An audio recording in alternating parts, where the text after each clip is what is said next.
56वीं कड़ी पर हैं। तो हम अपनी परंपरा के अनुसार कार्यक्रम का आरंभ इग्नू के कुलगीत से करेंगे। संजय जी से अनुरोध है कि इग्नू का कुलगीत आरंभ करें।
धन्यवाद Sanjay ji.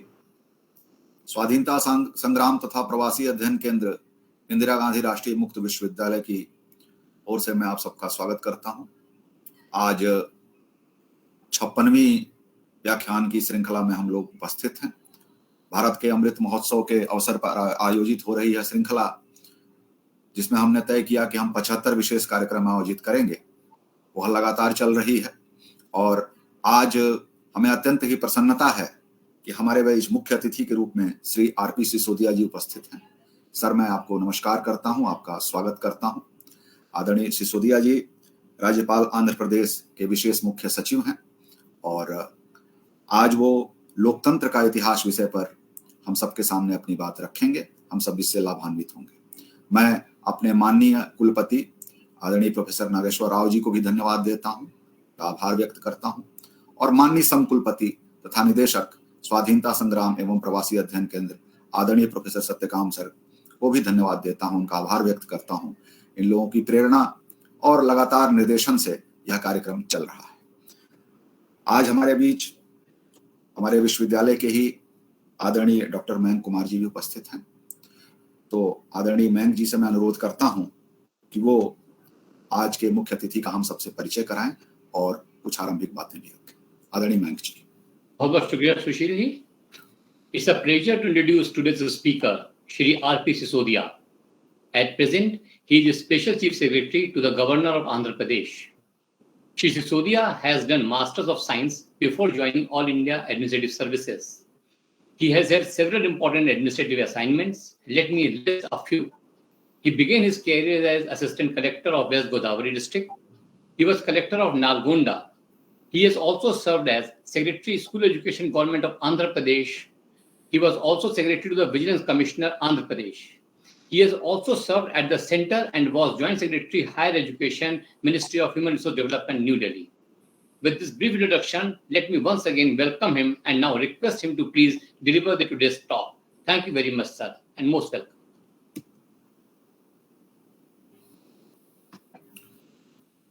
Sir, please unmute.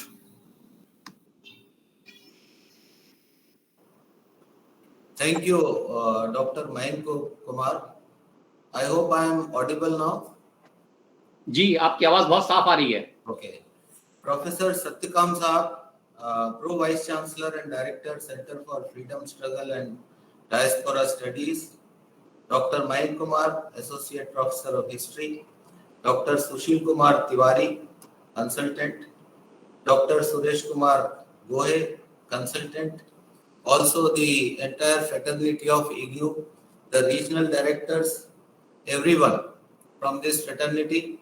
As has been already told by Dr. Mahotsav Kumar, for 5 years I was associated with university education and I looked after the higher education policy when I was in the center as joint secretary. So IGNOU is not new to me. The university set up and it's not at all new to me. And I would like to first of all thank IGNOU people for having given me this opportunity to interact with your students and your faculty regarding a subject which is very dear to my heart, and this is what I am going to talk about today, which is the history of democracy. And I am going to touch upon the history of democracy in the context of entire world. I am not going to restrict it to merely India. So I hope that this lecture of mine will be useful to all of you. Coming to the topic, democracy as an institution, as a form of governance, as an idea is very new. It's of very nascent origin. It originated in the world 2500 years ago. Roughly, the humankind, the advent of man on this earth has taken place something like 250,000 years ago. So if we really calculate in terms of age of the baby, and if we think that the world is 100 years old today, this baby called democracy is only 1 year old. That should put things in perspective as to the kind of thing we are talking. So relatively speaking, if we put things in perspective, it's a very new institution. It is still growing, and I would like to touch upon everything that concerns democracy. Etymologically speaking, it is comprising of two words which are Greek origin, demos and kratos. Now, demos basically means public or people. It means common people. It is as opposed to aristos. It's like, in Roman Republic, we used to have two categories, plebeians and the patricians. So, it has slight pejorative connotations when it started, the word demos. Kratos means power or force. So, democracy essentially means power of the people or force of the people. And that became an instrument of governance slowly over a period of time. As of now, we can encounter three types of democracy in terms of forms of democracy. One democracy is direct democracy, wherein all the people who are members of a particular society or polity take decisions collectively, either by consensus or by majority, by means of voting or by means of show of strength or whatever. That is direct democracy, which is possible only in smaller societies.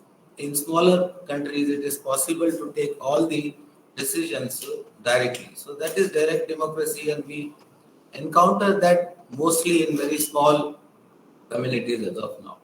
What we actually are having today in the world is representative democracy, wherein the people who are supposed to govern themselves, who are supposed to be part of the governance, they select a few people on their behalf to govern themselves. That is a representative democracy.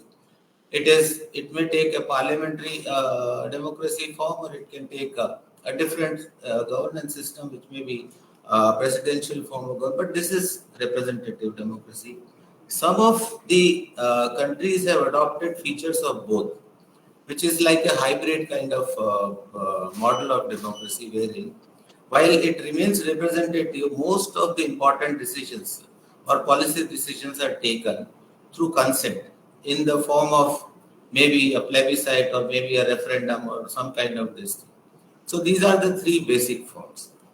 Now coming to the theory, I would first touch upon the theory of democracy, because without the theoretical or philosophical underpinnings, it is very difficult for an institution to take shape or to take birth or to survive and to sustain.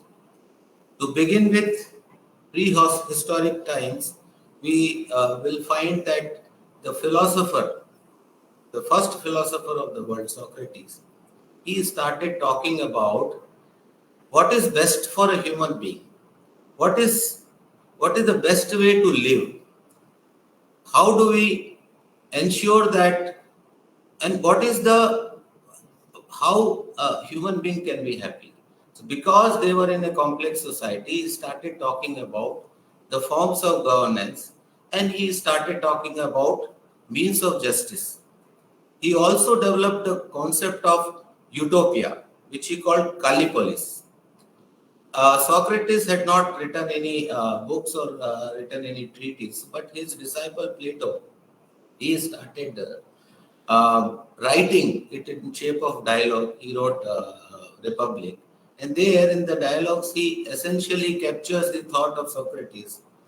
The Plato's thought was that democracy is not possible because the society is comprising of different individuals, and every individual does not have the same intellectual vigor or physical strength. So he came up with the idea of a philosopher being the king.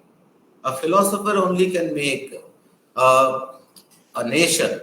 Those were the city-states. We are talking about Greek city-states, and those were the city-states. So he developed this idea of a philosopher king who can govern the entire city-state effectively.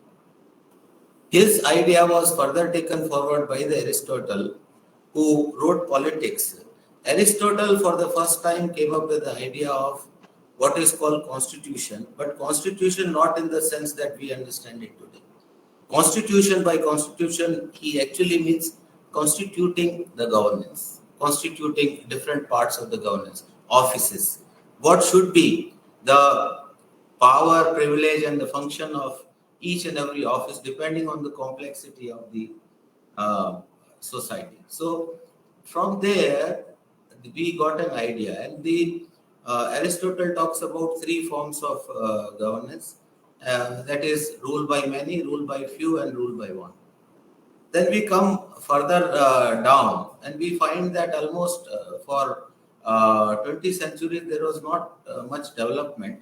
Then we come across a book written by Thomas Hobbes, which is called Leviathan.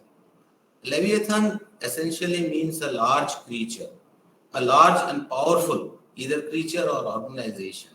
And the contention of Thomas Hobbes was that in a complex society, when the work distribution takes place, it is inevitable for a very powerful government to be there in order to regulate the public life. From there, it originated the idea of governance and a powerful entity, which is the government, could be monarchy, could be republic.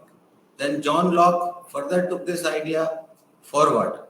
John Locke was the first person who started talking about equality and liberty and majority rule. John Locke actually almost laid the foundations of the modern democracy, modern democratic setup, because he talked about majority rule, he talked about social contract. This social contract concept was further expounded by Rousseau, and he came up with a sort of a thesis, sort of a theory that social contract is inevitable in a complex society, and what happens is that people voluntarily come forward to give up certain of their rights certain of their privileges to an entity in order to ensure that a regulated political and social life is possible.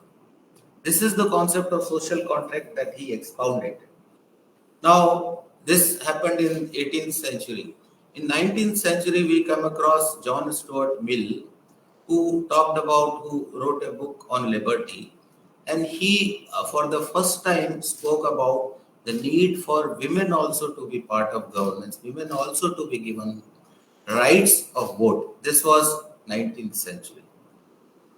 The above mentioned theories essentially were utilitarian in nature. Utilitarianism would say that maximum good for maximum number of people. And all these theories were founded upon this particular idea. Then slowly, different kind of theories started emerging. One of the most radical and disruptive theory which emerged was the communism. Communism and socialism was a theory which actually looked at the polity, the society, the governance in a very different light. They first of all, it was a materialistic ideology. They said that the material conditions of a society determine everything else, including religion, including politics, including social norms and mores.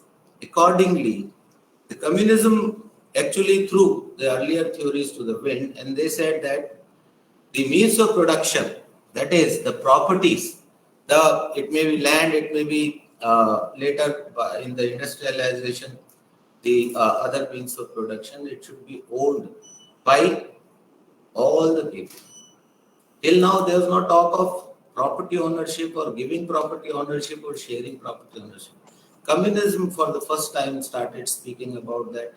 Some of the later theorists took that idea further and expounded upon it and slightly modified it in form of a socialist thought. Then this was up till now, till 20th century, these developments took place. In 20th and 21st century, we come up with an idea of justice. Till now, it was equality, it was liberty, it was fraternity, people governing themselves to maximum good to maximum number of people. But here for the first time, John Rawls, he wrote Theory of Justice.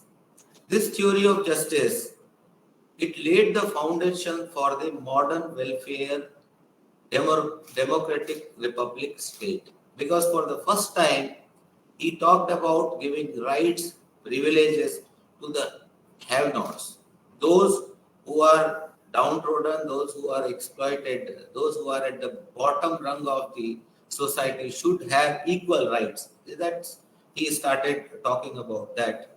From here came the idea of redistributive justice and positive discrimination.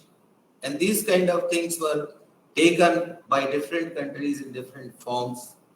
Positive discrimination in America today would mean that the African Americans should be given equal rights and their rights should be protected and they should be actually given some kind of reservation and those kind of things. The last thinker philosopher who is actually an economist from India, Nobel laureate Professor Amartya Sen, slightly modified the idea of John Rawls as far as the idea of justice is concerned. And his main argument is that the project of social justice should not be evaluated in binary terms, this or that, plus or minus, as either achieved or as not. He claims that justice should be understood as existing to a matter of degree and should correspondingly be evaluated along a continuum. That was the idea that he expounded upon. So, theoretically speaking, as of now, the theory of democracy has come of age and now it has taken firm roots in certain of the countries.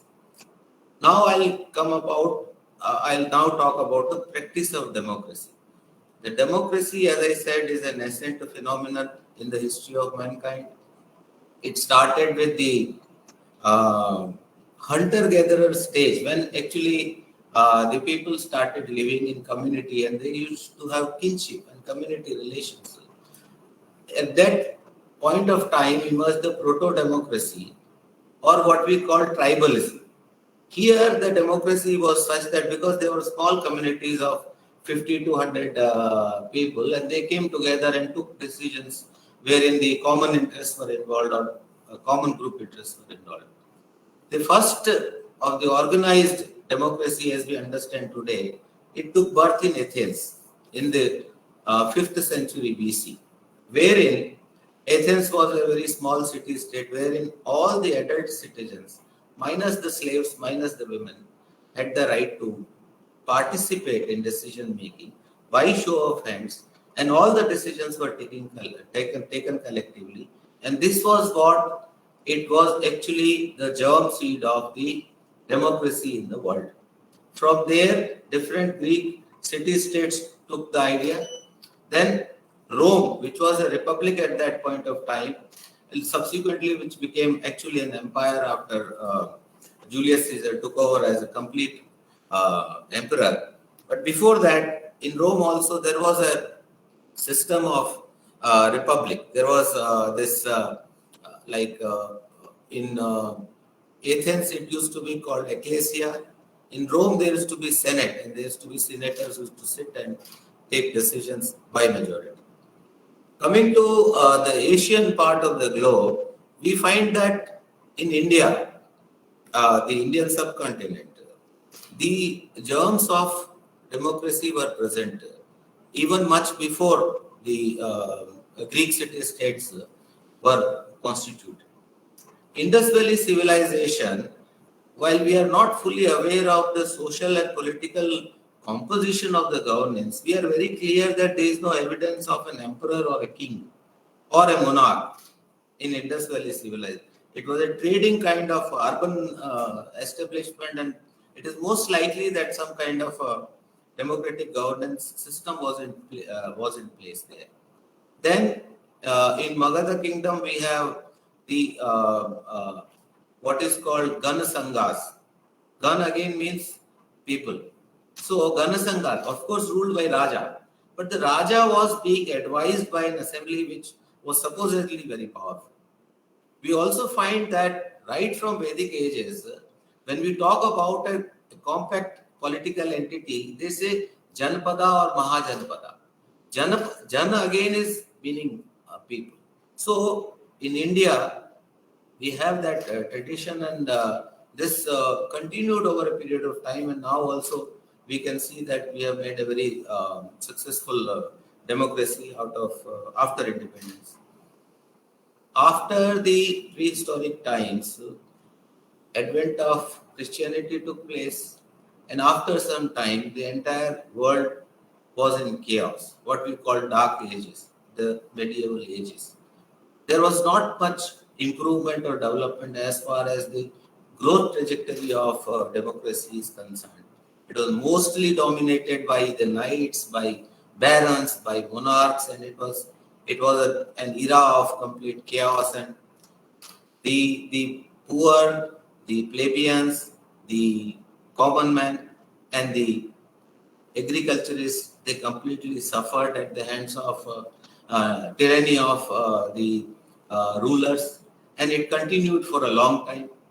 In the 7th century onwards, we have the rise of Islam, and there are religious wars, and there are jihads, and there are crusades, and this continued for a long time till the era of enlightenment dawned.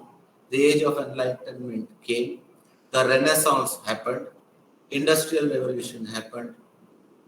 Simultaneously, as enlightenment is taking place, as the industrial revolution is taking place, colonization and imperialism, they are gaining ground.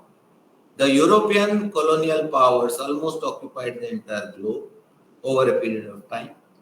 Those were the days when the slavery is a very ancient institution, but it gathered momentum after the colonialism succeeded, and it continued for a long time.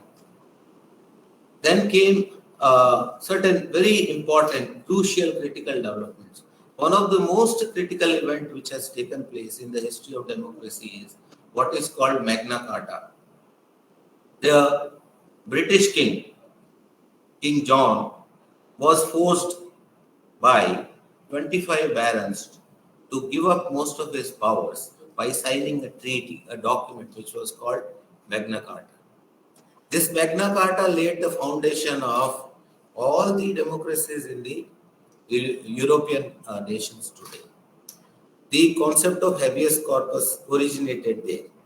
The rule of law, that you cannot take away life, liberty or property without valid and authentic and justifiable means of use of power by the monarch. So there it, from the Magna Carta which happened in 13th century, we have a long way to go till we come to the stage when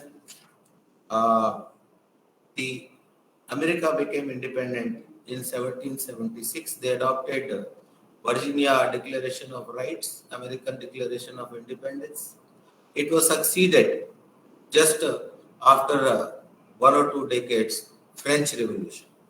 Now, French Revolution was a watershed event in the history of the democracy in the mankind, because French Revolution had these 3 slogans: equality, fraternity, and liberty. Liberty, equality, and fraternity became the hallmarks, became the war cry. And it actually, while French Revolution did not survive much, it led to a parliament, and eventually Napoleon took over.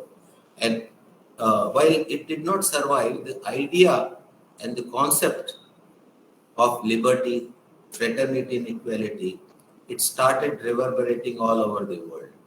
Every country, the thinkers, the philosophers, they took it, expounded upon it, propagated it.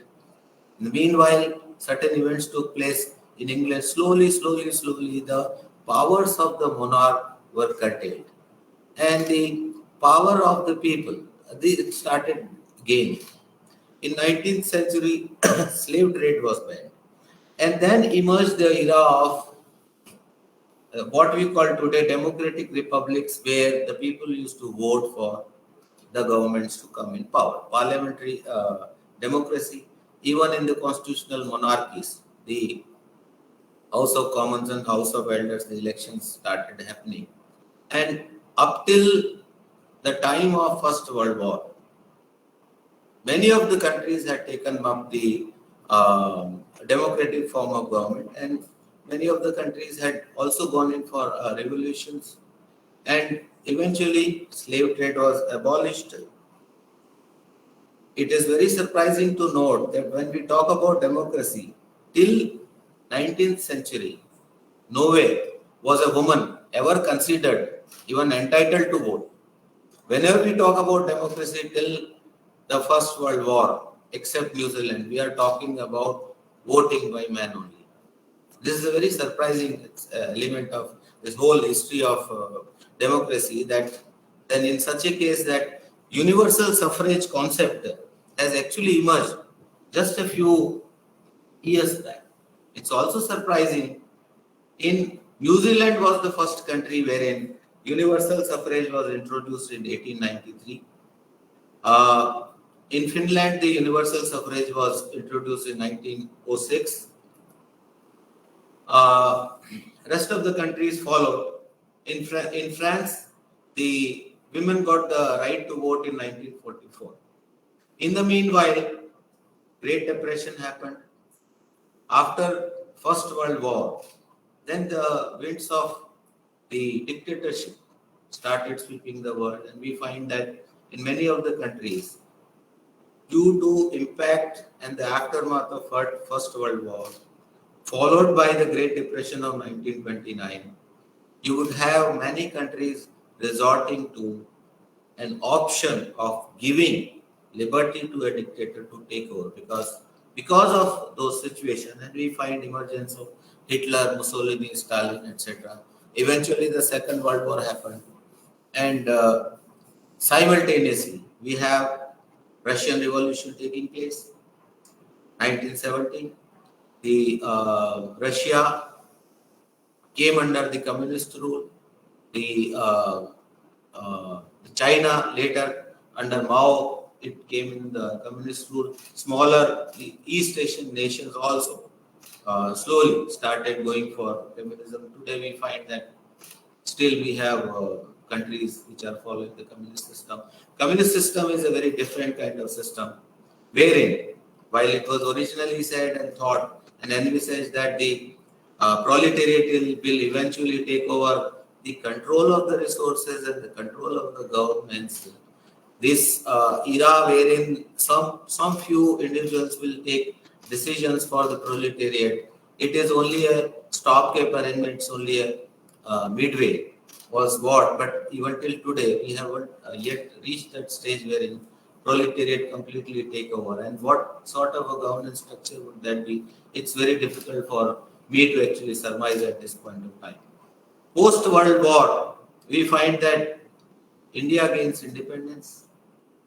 In 1950, the Constitution of India came into being. In 1952, the first elections were held. Now, it is very surprising that just in England, after the women got the right to vote, 30 years later, India had given a universal suffrage to everyone. At that point of time, the world was shocked. And it was also said, Winston Churchill himself was of the opinion that India is not able to rule itself. The self-rule is not for the Indians, is what he used to say. We would not be able to make our democracy a successful institution. India is divided in so many nations, so many languages, regions. It is a completely polarized society on so many different frameworks. So it will be not possible for India to make democracy a success. Our good fortune that our founding fathers had the vision and they laid down a system. The constitution was framed in such a way that regardless of whatever happens, the strongest backbone of this country's polity even till today remains the constitution, despite the fact that it has undergone so many amendments. The later rest of the world also, around 1965, all the colonies had gained independence. Whether they were British colonies or Spanish colonies or French colonies, Portuguese colonies, they got independence. They went in for different kind of political structures. But the most preferred means was the democracy. And as on today, many countries which have gone in for democracy. An analysis by the US government-funded Freedom House shows that there was not a single liberal democracy with universal suffrage in the world in 1900, just a decade or more back. But in 2000, just in 100 years, 120 of the world's 192 nations, that is 62% of the countries, were democracies. So, democracy has taken roots, and democracy is also being followed by many of the countries. If we really look at the scenario that is obtaining in the world today, we find that while democracy has taken roots, still it is a nascent institution. And the future of democracy, it is very difficult for us as of now to guess. Why? Because there are different kinds of pulls and pressures which are operating on the democratic forces. There is also the rise of religious fundamentalism. One classic case in point is Afghanistan. Afghanistan was a country which at some point of time had become more or less completely a democratic welfare state. Today it has gone back. Today, there are even basic freedoms are not available. There are countries which are struggling with democracy. It is also very it's a point of interest to note for the research scholars who would be listening to this that while India, right from beginning, adopted democracy, made it a success, despite so many fractures and fault lines within the social setup, all the neighboring countries have become failed democracies.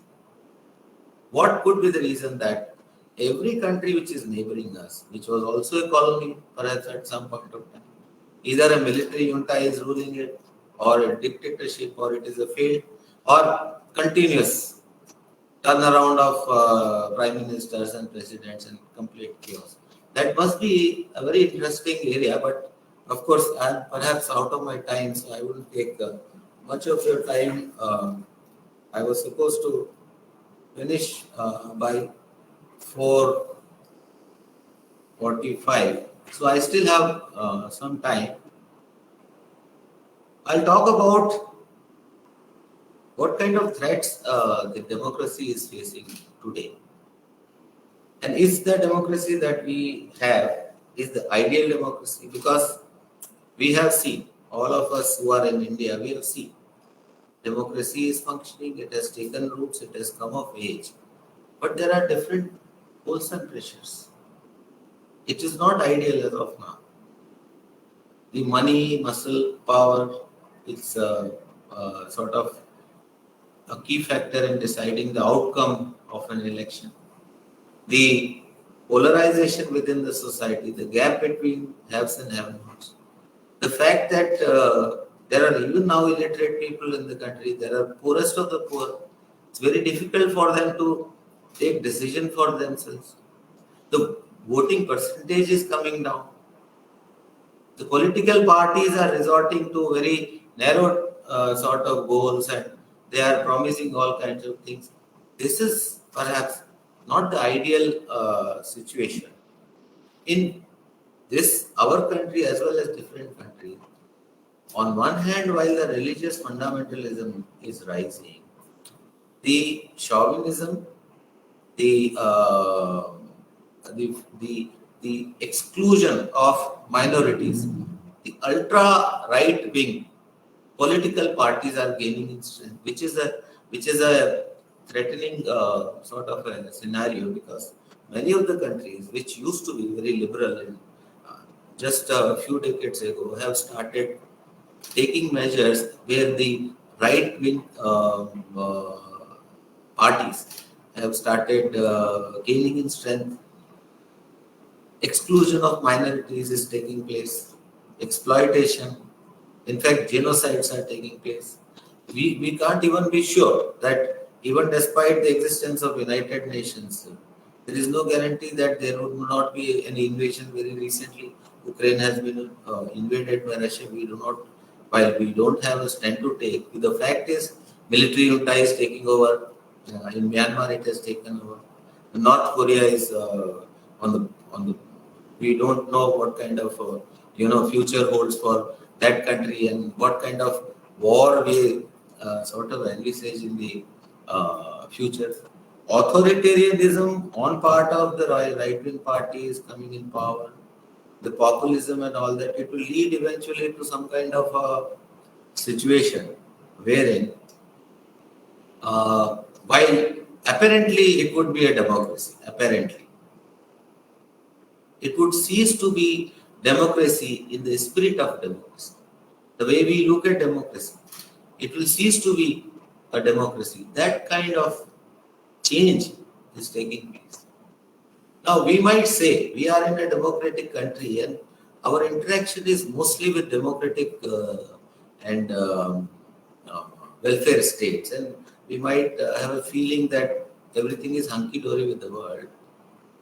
But it's also very shocking to discover that 50% of the people in this world are not living in democratic regimes as of now. So only 50% of us are in democratic regimes. That is the scenario we have today. What shape democracy will take in future, it's very difficult for us to conjecture at this point of time. I only hope and wish that at least in India, whatever fault lines we have, whatever deficiencies or gaps we have, they should be filled. one of the strongest, as I said, constitution is the strong, and the Election Commission of India is a very strong institution. Hopefully, it will uphold the tenets of the virtues of the ideals of the democracy for the times to come, and hopefully we would see a better future in times to come. With this, I thank the, I am also at the end of my time, so I thank the organizers of the event. I thank the Pro Vice Chancellor. I also thank the Vice Chancellor of IGNOU, who is of course not there, but who has permitted the organization of this 75th anniversary, the Azadi Amrit Mahotsav, and this kind of webinars. I'm sure it will go a long way in spreading not only the knowledge and wisdom, but also bringing people together, deliberating on the common things, and awaiting a better future for all of us. Thank you very much. जय हिंद। बहुत बहुत धन्यवाद sir. आज हमने एक अत्यंत ही महत्वपूर्ण विषय पर एक अत्यंत ही अच्छा व्याख्यान सुना। सर ने न सिर्फ लोकतंत्र के इतिहास पर ही बात रखी, बल्कि आज हमारे सामने जो जियोपॉलिटिकल सिचुएशंस उभर के आ रहे हैं, उसमें लोकतांत्रिक मूल्यों के लिए, डेमोक्रेटिक सेटअप्स के लिए क्या चुनौतियां उभर के आ रही हैं, उस पर भी उन्होंने अपनी बातें रखी। और जैसा कि उन्होंने कहा कि सब कुछ हंकी डोरी नहीं है, और आज भी 50% जनता ऐसी है जो डेमोक्रेटिक सेटअप के अधीन नहीं है। ये बड़ी चिंता की बात है। मुझे लगता है कि लोकतांत्रिक मूल्य ही एक ऐसा मूल्य है जो न्याय दिला सकता है, और अगर सबको न्याय मिलना है तो उसको लोकतंत्र के अधीन आना होगा। बहुत बहुत धन्यवाद सर इस अत्यंत ही महत्वपूर्ण व्याख्यान के लिए। अब मैं आज के समाहार के लिए माननीय समकुलपति और निदेशक स्वाधीनता संग्राम तथा प्रवासी अध्ययन केंद्र आदरणीय प्रोफेसर सत्यकाम सर से अनुरोध करता हूं। नमस्कार, धन्यवाद। आदरणीय सिसोदिया जी का स्वागत। मैं बहुत ध्यान से उनके हर पंक्ति को और उनके हर वाक्य को सुन रहा था, और जिस तरह से लोकतंत्र के बारे में, डेमोक्रेसी के बारे में उन्होंने बताया, तो मुझे अपने पुराने दिन याद आ गए जब मैं स्नातक का विद्यार्थी हुआ करता था और हमारे शिक्षक हमें पॉलिटिकल साइंस पढ़ाया करते थे। तो बहुत बेहतरीन और बहुत ही रोचक और ज्ञानप्रद वक्तव्य रहा आज का।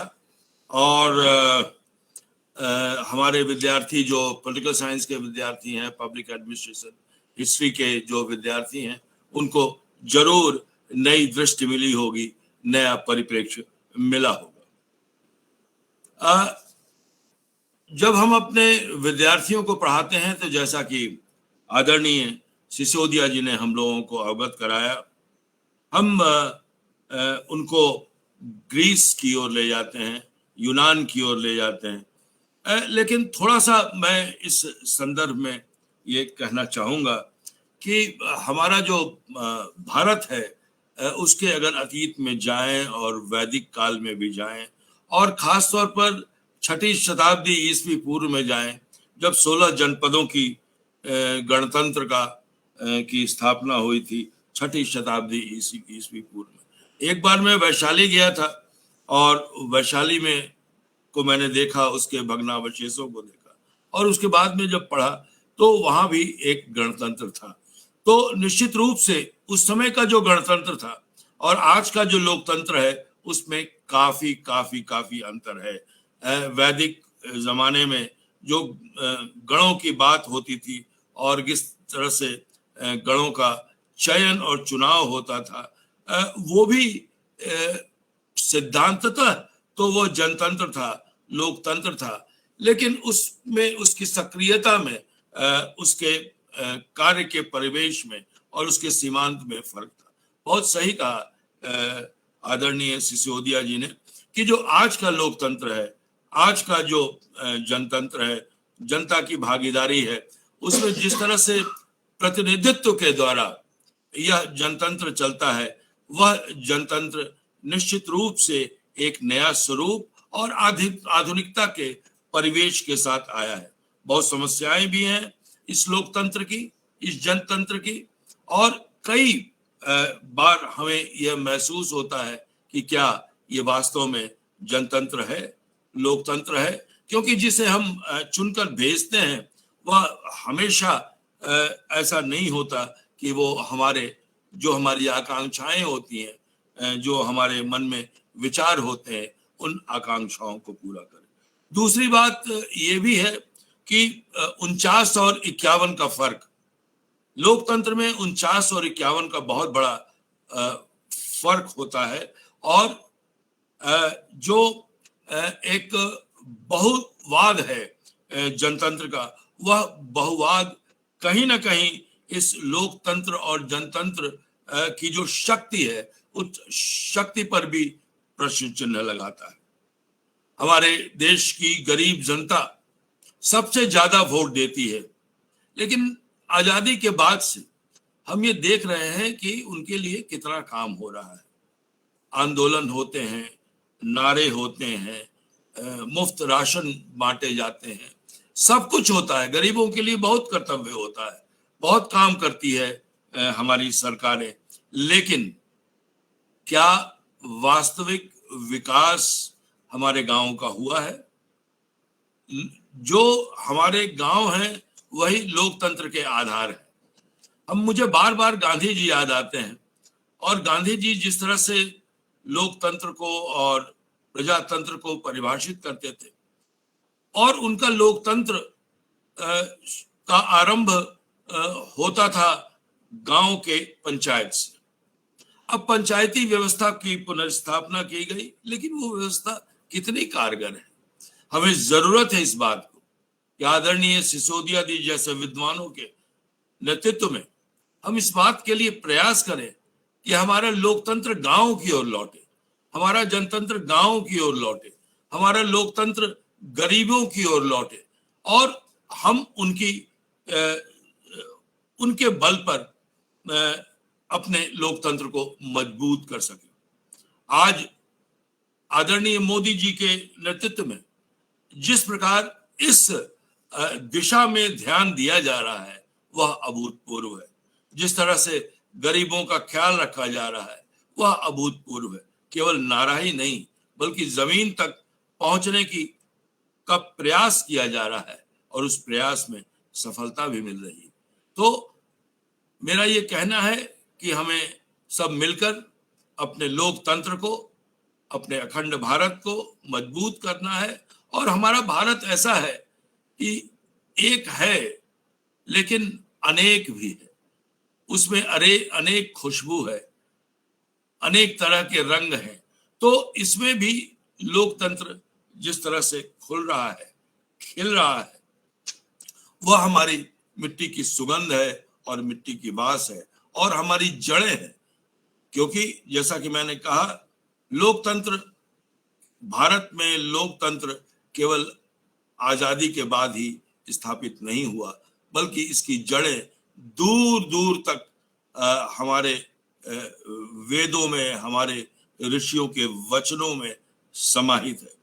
तो जब हमारी जड़ें इतनी गहरी हैं तो निश्चित रूप से हम एक मजबूत लोकतंत्र के रूप में उभर रहे हैं, और इस लोकतंत्र को मजबूत करना और इसे नए आयामों से युक्त करना हमारा कर्तव्य है। मैं बहुत खुशनसीब हूं कि आदरणीय सिसोदिया जी हमारे निमंत्रण पर हमारे बीच आए, अपने वक्तव्य दिया और हमें हमारा ज्ञानवर्धन किया। इसके लिए बहुत बहुत धन्यवाद और नमस्कार। बहुत बहुत धन्यवाद आदरणीय समकुलपति महोदय। आपने बहुत महत्वपूर्ण बात कही कि जब तक हम अंत्योदय का सपना पूरा नहीं कर पाएंगे, अंत्योदय के लक्ष्य को नहीं प्राप्त कर पाएंगे, तब तक लोकतंत्र पूरी तरह से अपनी सफलता को प्राप्त नहीं कर पाएगा। हमारा देश लगातार इसमें लगा हुआ है, हमारी सरकारें, हमारी संरचना लगी हुई है। आपने उसकी बात भी की। आज हमने बहुत अच्छा वक्तव्य दोनों सुने, आदरणीय सिसोदिया जी और आदरणीय प्रोफेसर सत्यकाम सर के। धन्यवाद ज्ञापन का दायित्व तो मुझे है। सबसे पहले मैं आदरणीय श्री आरपी सिसोदिया जी को धन्यवाद देता हूं। अपने अत्यंत ही कीमती समय से हमें कुछ मिनट निकाल के उन्होंने दिए, 1 घंटे से हमारे साथ हैं और अत्यंत ही महत्वपूर्ण विषय पर आज हमारे सामने अपनी बात रखी। लोकतंत्र एक ऐसा विषय है जिस पर हमेशा ही चर्चाएं होती रहती हैं और चर्चाएं होनी भी चाहिए, लोकतंत्र की यही खुशबू है। आप हमारे बीच आए, हमारे आग्रह को, हमारे अनुरोध को स्वीकार किया, इसके लिए मैं पूरे विश्वविद्यालय परिवार की तरफ से आपका आभार व्यक्त करता हूं और धन्यवाद देता हूं। मैं अपने माननीय कुलपति महोदय आदरणीय प्रोफेसर नागेश्वर राव जी को भी धन्यवाद देता हूं। उन्हीं की प्रेरणा से हमारा विश्वविद्यालय दिन रात प्रगति कर रहा है, दिन दूनी रात चौगुनी प्रगति कर रहा है। और यह जब कार्यक्रमों की जो श्रृंखला हमारे सेंटर की ओर से चल रही है, उसमें भी उनकी प्रेरणा और उनके द्वारा दिया हुआ साहस हमेशा ही हम लोगों की मदद करता है। मैं उनको नमस्कार करते हुए उनका आभार व्यक्त करता हूं। माननीय समकुलपति महोदय आदरणीय प्रोफेसर सत्यकाम सर, जो कि केंद्र के निदेशक भी हैं, इस पूरी जो सीरीज चल रही है इसके प्रेरणा स्रोत भी हैं और इसके केंद्र में भी हैं। उन्हीं के श्रमसाध्य प्रयत्नों से और लगातार हम लोगों को दिए जा रहे उत्साह से, लगातार दिए जा रहे गाइडेंस से यह काम होता रहता है। हम आगे भी करेंगे और 75 व्याख्यानों की श्रृंखला को भी पूर्ण करेंगे और उनके कुशल निर्देशन में हम इसको पुस्तक का भी रूप देंगे, ई बुक का भी रूप देंगे। तो मैं आपको सर बहुत बहुत धन्यवाद देता हूं, आपको नमस्कार करता हूं और आभार व्यक्त करता हूं कि आप लगातार हम लोगों के लिए एक संबल के रूप में खड़े रहते हैं। मैं अपने अन्य माननीय समकुलपतियों को भी धन्यवाद देता हूं। आदरणीय प्रोफेसर राजेंद्र प्रसाद दास सर मुझे दिख रहे हैं, आपको नमस्कार करता हूं और सभी समकुलपतियों को धन्यवाद देता हूं, उनका आभार व्यक्त करता हूं। विद्यालय के, महाविद्यालय के, विश्वविद्यालय के सभी पदाधिकारियों को भी धन्यवाद देते हुए उनका आभार व्यक्त करता हूं। हमारी तकनीकी टीम जो इसके प्रसारण में लगी हुई है उसको भी धन्यवाद देता हूं और आप सबको, श्रोताओं को धन्यवाद देता हूं। अपने सभी क्षेत्रीय केंद्र के निदेशकों को धन्यवाद देता हूं जो लगातार हमारे साथ जुड़े रहते हैं और उनके साथ उनका जुड़ा होना, उनकी उपस्थिति हमें और उत्साहित करती रहती है। तो इस आशा के साथ कि आप सब हमसे ऐसे ही जुड़े रहेंगे और हमारा उत्साहवर्धन करते रहेंगे, अब हम कार्यक्रम के अंत की तरफ बढ़ रहे हैं और कार्यक्रम का समापन हम सदैव राष्ट्रगान से करते हैं। तो मैं संजय जी से अनुरोध करता हूं कि राष्ट्रगान का संचालन करें और आप सबसे अनुरोध है कि कृपया अपने स्थान पर खड़े हो।